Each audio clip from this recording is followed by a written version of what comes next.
They didn't plan to meet again. Not here. Not in this city. The city had changed.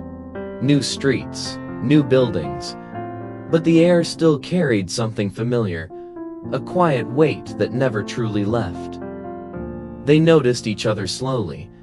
Two older men standing across the street, both hesitating, both unsure if the past was really standing in front of them. Then one of them spoke a name. Softly, almost afraid it might disappear. And just like that, 40 years collapsed into a single moment. They had once been young here. Young enough to believe they would all come home. Young enough to think courage meant never being afraid. They had fought side by side in these very streets. Shared cold nights, shared silence, shared the kind of fear you never fully forget.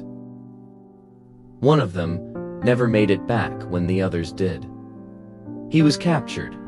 81 days, 81 nights. Days that stretched endlessly. Nights that swallowed hope whole. He survived on memories, on voices he replayed in his mind, on the quiet promise that someone somewhere still remembered him. And somehow, he came back. Now, decades later, they stood facing each other again. Older hands, slower movements, eyes that had seen too much. They didn't talk about the war at first. They talked about the small things, families, time passing too quickly, friends who never got old. But silence has its own memory. When their eyes met, everything returned. The fear, the courage, the bond that only survives when two people have walked through the same darkness. One of them reached out, not to shake hands, just to touch an arm, as if to say, "You're real, you're here."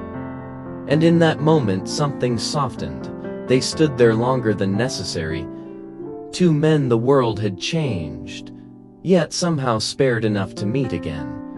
No medals, no speeches, just quiet understanding. Sometimes healing doesn't come loudly.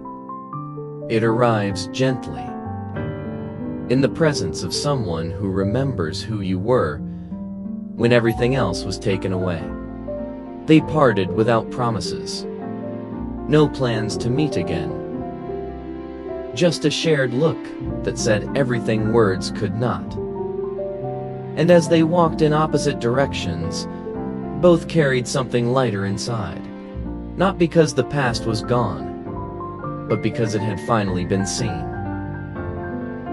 Some reunions don't change the world. They simply return a missing piece of it. And sometimes, that is more than enough. And if this moment feels familiar, I'm here listening. You're not alone.